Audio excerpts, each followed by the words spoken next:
Hello students, welcome you all to my YouTube channel. मैं सब निहारंजन नंद। पिलामाने आज आम गोटे पोएम अच्छी तपस्विनी पत्र। यही कवितार किसी इंपोर्टाट क्वेश्चन आम डिस्कस करवा।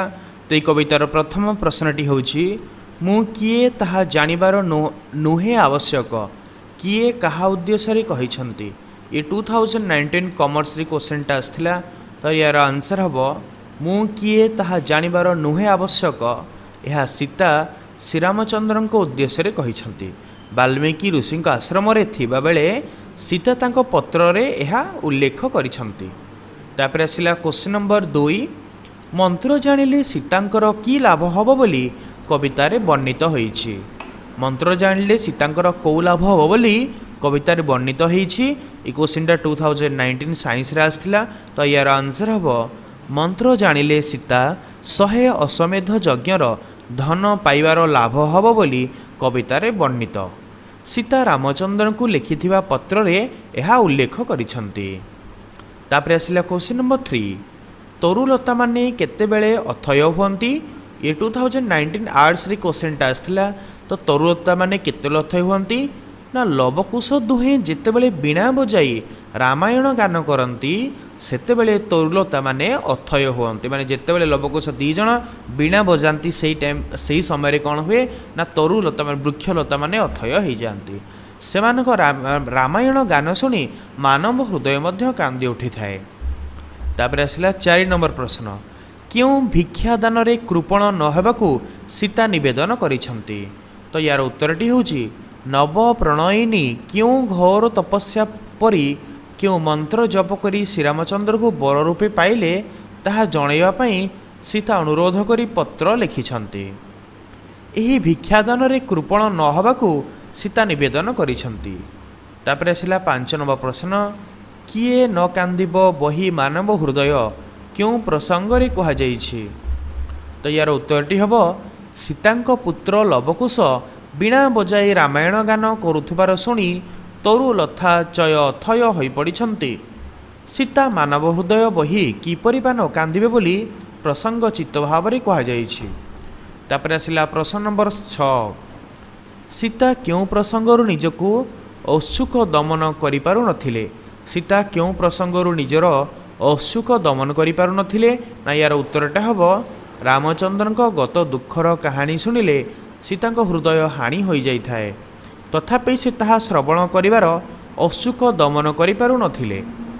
तापर आसला 7 नंबर प्रश्न, रामचंद्रक ठारे विदुष माने कौन देखि थांती ना यार उत्तरटी होउची महाप्रभु श्रीरामचंद्र शरण वत्सल पताका उड़ाइबा सहित शत्रु दमनकारी अटंती। तांकठारे विदूषक माने दुख रूपक पर्वतर वज्रपण देखि थांती। तापर आसला 8 नंबर प्रश्न, दिन भिखारुणी दुरुनत सिरे बंदे किए काहाकू वंदना करुछि। तो यार उत्तरटा हम सीता निजकू दिन भिखारुणी बोली कहिसंती आउ से नत शिर रे श्रीरामचंद्र को वंदना करुछंती। तापर 9 नंबर प्रश्न, रामचंद्र किपरि महायज्ञ रे दीक्षित होइथिबे बोली सीता मने करिसंती। तो यार उत्तरटा हम श्रीरामचंद्र महायज्ञ आयोजन करिसंती आउ से नव बामा मंडित होई महायज्ञ रे दीक्षित होइथिबे बोली सीता मने करिसंती। तापर आसला क्वेश्चन नंबर 10, मुग्ध बधू को मुग्ध करिवा पई रामचंद्र ठारे कौन बढ़ी जाउथो बोली कवितारी कहा जाइछि। यार उत्तरटी होउछि यज्ञ योजन रे रामचंद्र नवबामा ग्रहण करिथिबे मुग्ध बधू को मुग्ध करिवा पई रामचंद्र ठारे सकल सद्गुण बढ़ी जाउथो बोली कवितारे कहा जाइछि। तापर आसला क्वेश्चन नंबर 11, रामचंद्र यज्ञ रे कौन सबू दान करुथिले। ए 2018 आर्ट्स क्वेश्चन एटा। रामचंद्र यज्ञ रे कौन सबू दान करुथिले ना रामचंद्र थिले दान रे बारिधि। से यज्ञ रे विशेष धनरत्न और पाटवस्त्र मान दान करुथिले। तापर आसला क्वेश्चन नंबर 12, सीतांक मनरे की भिक्षा उदित होइथिला।